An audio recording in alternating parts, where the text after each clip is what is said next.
आज का टॉपिक हमारा अपवर्तन और अपवर्तनांक से संबंधित है। और पहले हम अपवर्तन के बारे में पढ़ेंगे, फिर अपवर्तनांक के बारे में डिटेल से डिस्कस करेंगे। सभी लोग वीडियो को लाइक और सब्सक्राइब जरूर करें। देखिए, अपवर्तन क्या होता है, पहले उसके बारे में सिंपल सा अपवर्तन का क्या मतलब होता है। माध्यम बदलने पर प्रकाश किरण का अपने मार्ग से मुड़ जाना, यही अपवर्तन है। अगर प्रकाश की किरण अपने मार्ग से नहीं मुड़ेगी तो अपवर्तन नहीं होगा। अगर प्रकाश की किरण माध्यम बदलने पर अपने मार्ग से मुड़ जाती है तो वह अपवर्तन है। अगर माध्यम बदलने पर प्रकाश की किरण अपने मार्ग से नहीं मुड़ती है तो वह अपवर्तन नहीं है। एग्जाम्पल हम लेके समझेंगे। जैसे हमारे पास दो मीडियम है, ऊपर हमने ले लिया एयर, नीचे ले लिया हमने ग्लास, और यहाँ पर दोबारा हमने वही डायग्राम ड्रॉ कर दिया। ऊपर हमने एयर लिया है, नीचे है हमारा ग्लास, ठीक है। और हम बात कर रहे हैं प्रकाश की किरण जो है ऑब्लिकली इंसिडेंट हो रही है, यानी तिरछे आपतन हो रहा है। ऑब्लिकली, तिरछे आपतन, तिरछे डालेंगे, प्रकाश को आपतित कराएंगे। ऑब्लिकली इंसिडेंट, प्रकाश की किरण तिरछे गिर रही है सतह पर। तो एयर और ग्लास की ये बाउंड्री है, सतह है, दोनों के बीच की बाउंड्री। अब लाइट रे देखिए ऐसे आ रही है, तिरछे आ रही है, ठीक है। लाइट रे तिरछी आ रही है। जैसे ही ये बाउंड्री पर पड़ेगी तो वो सीधा नहीं जाती है, ऐसे कभी नहीं जाएगी। ऐसा देखा गया है एक्सपेरिमेंट में। सर्वप्रथम एक काम कीजिए, कभी भी लाइट रे जब बाउंड्री पे इंटरसेक्ट करे वहां पर एक नॉर्मल ड्रॉ कर लिया जाता है, अभिलंब उसे कहते हैं, ठीक है। ये हमने अभिलंब, सतह के लंबवत रेखा, उसको अभिलंब कहते हैं, या हम क्या कहते हैं, नॉर्मल इंग्लिश में कह देते हैं, ठीक है। अब देखिए, किरण ऐसे आ रही है, जाना चाहिए ऐसे, बट वो ऐसे नहीं जाती, अपने रास्ते से मुड़ गई, ऐसे गई, ठीक। यहां पर क्या होता है, ग्लास से एयर में जब भेजा जाता है, और तिरछे भेजेंगे हम, तिरछे, तिरछे सतह पे तिरछे ऐसे गया। पहले तो जहां पे इंटरसेक्ट करेगी किरण वहां पर हम नॉर्मल ड्रॉ कर लेते हैं, अभिलंब सतह की लंबवत रेखा, नॉर्मल हो गया। अब जाना चाहिए ऐसे, सीधा ही जाना चाहिए, बट माध्यम बदल रहा है, मीडियम चेंज हो रहा है। यहां पर माध्यम बदल रहा है, किरण ऐसे चलेगी, अपने मार्ग से मुड़ गई। यहां भी माध्यम बदलने वाला है, जाना चाहिए ऐसे, बट वो ऐसे नहीं जाती है, ऐसे जाती है, अपने मार्ग से मुड़ गई। देखिए, ऐसे जाना चाहिए था बट ऐसे नहीं गई, ऐसे गई। इसी घटना को कहते हैं अपवर्तन। अपने मार्ग से मुड़ जाना, माध्यम बदलने पर, माध्यम बदल रहा है, माध्यम जैसे ही बदले अपने मार्ग से अगर किरण मुड़ गई तो इसी को कहते हैं अपवर्तन। यहां पर माध्यम बदल रहा है, किरण अपने मार्ग से मुड़ गई, ये भी अपवर्तन है, ये भी अपवर्तन है। अच्छा, अब कुछ चीजें जरा ध्यान से देखिएगा। आने वाली किरण को आपतित किरण कहते हैं, जो पहले माध्यम से आ रही है, आपतित किरण। आपतित किरण, और जो दूसरे माध्यम में जा रही है उसे कहते हैं अपवर्तित किरण। अपवर्तित किरण हो गया ये। आपतित किरण की इंग्लिश इंसिडेंट रे, अपवर्तित किरण की अंग्रेजी रिफ्रैक्टेड रे। यहां बताइए कौन आपतित है। यहां से आ रही है तो ये आपतित हो गई, इंसिडेंट, और दूसरे में जा रही है, दूसरे में जाने वाली किरण को अपवर्तित किरण कहते हैं, रिफ्रैक्टेड रे ये है, ठीक है। अब दूसरी चीज, एंगल हमेशा सभी किरणों का कहां से मापा जाता है, अभिलंब से। एंगल हमेशा सभी किरणों का अभिलंब से मापा जाता है। यहां दो किरणें हैं, दो प्रकार की, आपतित, अपवर्तित। आपतित किरण का अभिलंब से जो कोण होगा, अभिलंब से जो कोण होगा वो आपतन कोण कहलाता है। आपतन कोण, आपतन कोण की इंग्लिश इंसिडेंट एंगल। इंसिडेंट का पहला अक्षर आई। अपवर्तित किरण का अभिलंब से जो कोण बनेगा, ये अपवर्तित किरण है, अपवर्तित किरण का अभिलंब वाली रेखा से, ये इस रेखा से जो कोण बनेगा इसको कहते हैं अपवर्तन कोण आर। अपवर्तन कोण आर, अपवर्तन कोण आर कहते हैं, ठीक है। यहाँ ये आपतन कोण है, आई। अपवर्तन कोण की इंग्लिश रिफ्रैक्शन एंगल, तो ये आर, आर उसका पहला अक्षर है तो आर सी डिनोट करते हैं। सिमिलरली यहाँ पर आपतित किरण का अभिलंब से जो कोण बनेगा आपतन कोण, अपवर्तित किरण का अभिलंब से जो कोण बनेगा, अभिलंब यह है, यहां से जो कोण बनेगा अपवर्तन कोण, अपवर्तन को आर से डिनोट करते हैं। यहां तक की बातें क्लियर हो गई, ठीक। अब देखिए दोनों जगह अपवर्तन हो रहा है, अपवर्तन तो आपको समझ में आ ही गया होगा कि माध्यम बदल रहा है, किरण अपने मार्ग से मुड़ गई, माध्यम बदल रहा है, किरण सीधा नहीं गई, अपने मार्ग से विचलित हो गई, मुड़ गई, ठीक है। अब कुछ चीजें यहां पे हमेशा के लिए आपको याद रखनी है। पहले तो ये देख लीजिए, एयर और एक टर्म और होता है वैक्यूम, निर्वात इसे कहते हैं। वैक्यूम में स्पीड जो होती है लाइट की बहुत सबसे ज्यादा होती है, 3 × 10⁸ मीटर पर सेकेंड। वायु में थोड़ी सी कम होती है, इतनी थोड़ी सी कम होती है कि दोनों में लगभग बराबर होती है, इसलिए एयर या वैक्यूम को एक ही मान लिया जाता है। ग्लास में स्पीड कम होती है 2 × केवल 10⁸ मीटर पर सेकेंड, ठीक। ग्लास में स्पीड कम होती है 2 × 10⁸ मीटर पर सेकेंड। एयर में लाइट की स्पीड ज्यादा होती है 3 × 10⁸ मीटर पर सेकेंड, एयर में ज्यादा होती है। अच्छा, यहां पर इन चीजों में क्या हम बताने की कोशिश कर रहे हैं, देखिए जिस माध्यम में, जिस मीडियम में स्पीड कम होगा उसे कहते हैं सघन, और जिसमें स्पीड ज्यादा होगा उसे कहते हैं विरल। जिस माध्यम में स्पीड, लाइट की स्पीड कम होगी, स्पीड यदि आपकी लेस है, कम है, तो माध्यम क्या होगा, सघन। सघन का मतलब डेंसर। और जिस मीडियम में स्पीड हाई, जिसमें स्पीड ज्यादा होगी, वो आपकी विरल कहलाती है। विरल का मतलब रेयरर मीडियम। तो इस हिसाब से एयर क्या हुआ, एयर हो गया आपका विरल, इसमें स्पीड ज्यादा है। एयर हो गया आपका विरल, स्पीड हाई तो विरल, स्पीड कम तो ये क्या है, सघन, डेंसर। इतनी बात क्लियर है। यहां पर ये सघन है और ये विरल है। सघन विरल की केवल इतनी ही पहचान नहीं है दोस्तों, एक चीज आप यहां और भी देख रहे होंगे, अभिलंब के जब किरण ज्यादा पास किसमें है, इसमें है कि इस माध्यम में, इसमें किरण अभिलंब से दूर है, ये एंगल ज्यादा है। इसमें किरण अभिलंब के काफी पास है। तो जहां अभिलंब के किरण पास में होती है, जहां किरण अभिलंब के पास होगी, कम कोण होगा, वह सघन होता है। जहां किरण अविलंब से दूर होती है वह विरल होता है, रेयरर होता है।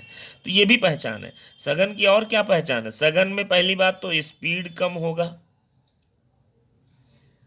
और क्या पहचान है सघन की, दूसरी ये पहचान है सघन में, सघन में जो है, सघन में देखिए, सघन में एंगल, एंगल भी कम होगा, स्पीड भी कम होगा, एंगल भी कम बनेगा अविलंब से, ठीक है। या यूं कहिए किरण अविलंब के पास होगी, किरण अविलंब के पास, ठीक है। और इसी का उल्टा विरल में आ जाइए, विरल में स्पीड ज्यादा होगी और एंगल भी ज्यादा बनेगा, एंगल ज्यादा। या कह लीजिए किरण जो है अविलंब से दूर। यहां बताइए कैसे बताएंगे सघन विरल। यहां देखिए अविलंब से दूर है किरण, यहां अविलंब के उसकी तुलना में पास में है, ये कोण कम है, ये कोण कम है, ये कोण ज्यादा है। जब पास में है अविलंब के पास, तो सघन माध्यम, डेंसर मीडियम। अविलंब से दूर है अगर किरण, अगर किरण आपकी अविलंब से दूर है, जैसे यहां दूर है, तो वो विरल होगा और उसमें स्पीड भी ज्यादा होती है, ठीक है। तो ये क्राइटेरिया, और भी एक क्राइटेरिया है जिससे हम पता कर सकते हैं सघन कौन होगा, विरल कौन होगा। अभी हमने आपको दो बता दिया है। सघन वो होता है जिसमें स्पीड कम हो, एंगल भी कम हो। विरल वो होता है जिसमें स्पीड ज्यादा हो, एंगल भी ज्यादा हो। ठीक है, चलिए सघन विरल की बात हो गई। तो रूल यहाँ एक आपका एक बना है, एक चीज बहुत इंपॉर्टेंट है, उसको आपको दो चीजें याद रखनी है। अपवर्तन की घटना में रिफ्रैक्शन जब होता है तो आप देख रहे हैं जब एयर से ग्लास की ओर किरण जा रही है, यानी विरल से सघन की ओर जब किरण जाती है, विरल से सघन मीडियम में यानी रेयर से डेंसर में जब किरण जाती है, में जब किरण जाएगी तो अभिलंब के पास झुक जाएगी, अभिलंब की ओर झुक जाएगी, झुक जाएगी।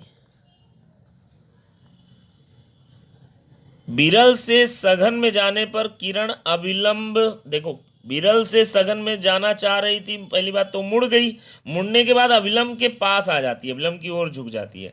और उल्टा बोलिए, सघन से विरल में जाने पर अभी भी वो मुड़ जाएगी लेकिन अभिलंब के पास नहीं आएगी, अभिलंब के पास नहीं आएगी, अभिलंब से और दूर हटकर जाएगी। सघन से विरल में जाने पर उल्टा होता है, विरल से सघन में आने पर अभिलंब के पास आ जाएगी, सघन से विरल में जाने पर, सघन से विरल में जाने पर अभिलंब से दूर, अभिलंब से दूर। ठीक है, ये बात हो गई, अपवर्तन की कहानी खत्म हो गई। अब हम कुछ इंपॉर्टेंट चीजें डिस्कस करेंगे। ये तो बात हो गई तिरछे के लिए, तिरछे आपतन हो रहा है यहाँ किरण का। एक इंपॉर्टेंट नोट है, उसको आपसे पूछा जा सकता है एग्जाम में, और एग्जाम का क्वेश्चन ही है, अगर अभिलंबवत आपतन हो, अभिलंबवत आपतन हो जाए, नॉर्मली इंसिडेंट, नॉर्मल इंसिडेंट, जैसे कि आपसे ये सवाल पूछा जाए कि किरण ऐसे आ रही है, सतह पर लंबवत आ रही, तिरछे नहीं आ रही है। अब की बार देखिए, इस केस में क्या था, तिरछे आ रही थी सतह पर, लंबवत नहीं आ रही है। लंबवत का माने नॉर्मल की दिशा में, अभिलंब की दिशा में, ऐसे नहीं आ रही है यहाँ पर, यहाँ पर। बट अगर ऐसे आ जाए तब क्या होगा, यहाँ ऊपर वायु है और नीचे वही आपका ग्लास यानी कांच। यहाँ वायु में स्पीड तो हमेशा ज़्यादा ही होगी और कांच में स्पीड कम होती है हमेशा। यहाँ पे आपका कांच है और यहाँ आपका वायु है, और आपका कांच में स्पीड 2 × 10⁸, यहाँ 3 × 10⁸। और अब बताइए, अब की कांच से वायु की ओर अभिलंबवत भेज रहे हैं और यहाँ पर वायु से कांच की ओर भेज रहे हैं, क्या होगा। पहले तो यहाँ पर अभिलंब बना लीजिए आप, जहाँ इंटरसेक्ट सतह को कर रहा है वहाँ क्या बनाते हैं दोस्तों, आपको बोला था हमने अभिलंब बनाइए। चलिए यहाँ बना रहे हैं, अभिलंब तो बनेगा, सतह के लंबवत आ रही है तो उसी डायरेक्शन में ही बनेगा। यहाँ पर भी सतह के लंबवत है ये, तो उसी डायरेक्शन में अभिलंब बनेगा, क्योंकि सतह के लंबवत आ रही है, लंबवत अभिलंब भी होता है, दोनों एक ही लाइन पर हो जाएंगे। अब देखिए, अब ये किरण जब ऐसे आएगी तो प्रैक्टिकली ये देखा गया, ये सीधे निकल जाती है। इसको आगे प्रूव करेंगे स्नेल के नियम से भी कि लंबवत आने वाली किरण सीधे ऐसे जाती है, बिना मुड़े जाती है, बिना मुड़े जाती है, बिना मुड़े जाती है। यहाँ आने वाली किरण ऐसे ही सीधे जाएगी, ये भी बिना मुड़े जाएगी, जो लंबवत आएगी सीधा जाएगी। तो क्या आप सवाल ये उठता है, मुख्य सवाल ये है, क्या ये अपवर्तन है। जवाब है नहीं, अपवर्तन में मार्ग से मुड़ना होता है, यहाँ मुड़ नहीं रही, तो ये भी अपवर्तन नहीं है। तो अब बताइए यहाँ पर क्या क्या चीजें हो रही हैं। केवल स्पीड में कमी हो रही है, दिशा में कोई बदलाव नहीं हो रहा है क्योंकि मुड़ नहीं रही है, और अपवर्तन भी नहीं है। ये स्पीड में वेरिएशन हो रहा है बट अपवर्तन नहीं है, दिशा में बदलाव नहीं हो रहा है। ठीक है, अच्छा अब अगला सवाल, अगला सवाल आपसे ये है, यहां आई कितना है, अगर आपतन कोण पूछा जाए तो आई बताना बेहद आसान है। अगर किरण ऐसे आ रही होती, ऐसे मान लीजिए, तो आपतन कोण अभिलंब से इतना माना जाता। किरण ऐसे आ रही होती तो और कम हो गया आपतन कोण, उसी रेखा में आ रही है तो आपतन कोण 0 होगा। सिमिलरली किरण अगर ऐसे जा रही होती तो अपवर्तन कोण अभिलंब से मापा जाता है, इतना होता। अगर ऐसे जा रही होती तो अपवर्तन कोण इतना होता। बस उसी दिशा में जा रही तो घटते घटते क्या हो गया, अपवर्तन कोण यहाँ 0 होगा। तो इस केस में आई और आर दोनों 0 होते हैं। ये चीज याद रखने वाली इंपॉर्टेंट बात है। अब अगला नोट, आपसे एग्जाम में क्वेश्चन आ सकता है, बताना है क्या ये अपवर्तन था। पहले तो ये आप जान लिए अपवर्तन नहीं था। अपवर्तन में क्या क्या चीजें होती हैं वो हम आपको ऊपर बता चुके हैं, एक बार फिर से आपसे कह रहे हैं। अपवर्तन में बताइए क्या क्या चीजें होती हैं। एक तो अपवर्तन जब भी होगा तो मुड़ना तो है ही है। मुड़ना मतलब दिशा, मुड़ना मतलब डेविएट हो रही है रास्ते से, मार्ग से मुड़ रही किरण, किरण मुड़ रही है तो कोण में परिवर्तन होगा, कोण में परिवर्तन होगा। आप देख लीजिए, ऊपर आइए, ऊपर देखिए जरा, कोण पहले आई था अभिलंब से, अब कितना हो गया, आर हो गया। पहले आई था, आर हो गया। ये मान लो 40 डिग्री है तो ये कम होगा 30 डिग्री, ये 40 है मान लो तो ये 50 डिग्री है, कोण में बदलाव हो जाएगा अभिलंब से, ठीक है। दूसरा क्या होता है, चाल में भी बदलाव होता है, चाल में परिवर्तन। दो चीजें अपवर्तन में दोनों एक साथ होती हैं, ये बात आपको याद होनी चाहिए, ठीक है। ऊपर क्लियर हो गया। अच्छा, हम सघन और विरल की बात कर रहे थे, ये एक नोट ये भी है, थोड़ा सा और हम डिटेल में देख लेते हैं। कई लोग ये समझते हैं कि सॉलिड, लिक्विड और गैस, आप जानते हैं सॉलिड का घनत्व तो क्या होता है, ठोस का घनत्व तो ज्यादा होता है, ठीक है, और गैस का घनत्व तो कम होता है, बहुत कम, घनत्व तो बहुत कम, और द्रव का कम होता है, गैस का सबसे कम होता है, ठीक है। सॉलिड का घनत्व तो सबसे ज्यादा होता है। कई लोग ये समझते हैं हमेशा सॉलिड सॉलिड ज्यादा ही सघन होगा, ऐसा समझते हैं, घनत्व तो ज्यादा है मतलब सॉलिड ज्यादा सघन होगा, ये गलत फहमी है।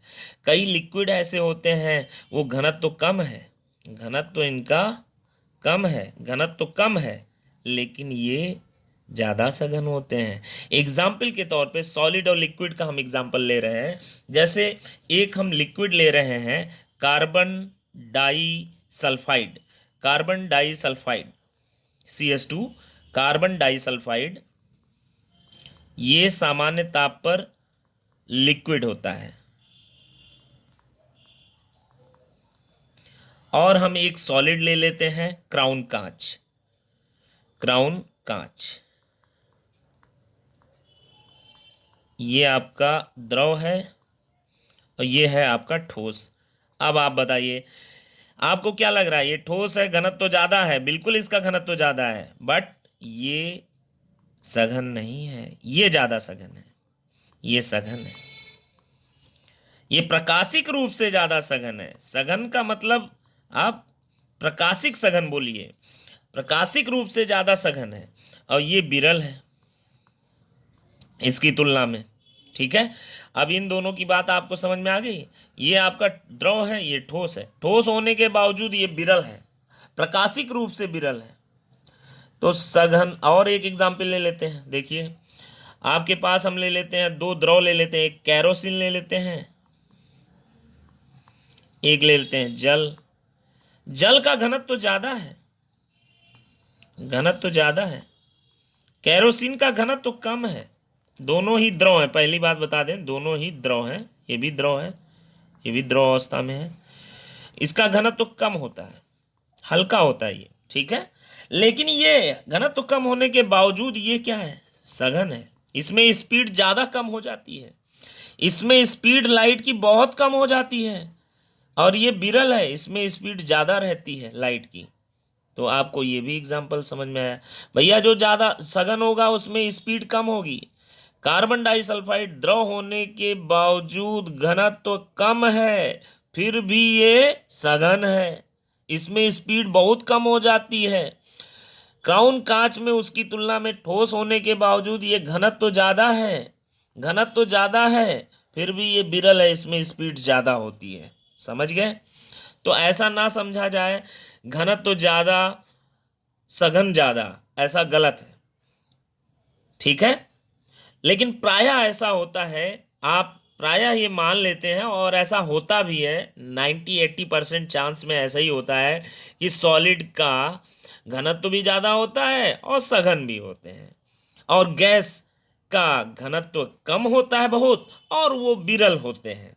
ऐसा प्रायः होता है, लेकिन हमेशा नहीं होता है। ठीक है, अब हम बात करते हैं, अगला टॉपिक हमारा अपवर्तनांक। अपवर्तनांक क्या चीज़ है वो हम अभी से थोड़ा बता देते हैं। अपवर्तनांक में, अपवर्तन में आपने पढ़ा है कोण में परिवर्तन होता है और चाल में भी परिवर्तन होता है। आपने देखा ना, जब एक माध्यम से दूसरे माध्यम में किरण जाती है तो चाल कम हो जाता, कितने गुना चाल कम हुई है इसी को अपवर्तन बताता है, और कितना कोण कम हो गया ये भी अपवर्तनांक बताता है। कितना गुना चाल कम हो गया अपवर्तनांक बताएगा, रिफ्रैक्टिव इंडेक्स। कितना कोण में परिवर्तन हुआ वो भी अपवर्तनांक बताएगा। तो अपवर्तनांक जो है, अपवर्तन में जो चीजें हो रही हैं उसी को समझाने के लिए, कितना गुना चाल में कमी हुई उसके लिए हम क्या पढ़ते हैं, या कितना कोण में परिवर्तन हुआ उसके लिए रिफ्रैक्टिव इंडेक्स नेक्स्ट वीडियो में पढ़ेंगे। थैंक यू दोस्तों, वीडियो को लाइक और सब्सक्राइब जरूर करें ताकि आपको आगे की वीडियो मिलते रहें। धन्यवाद।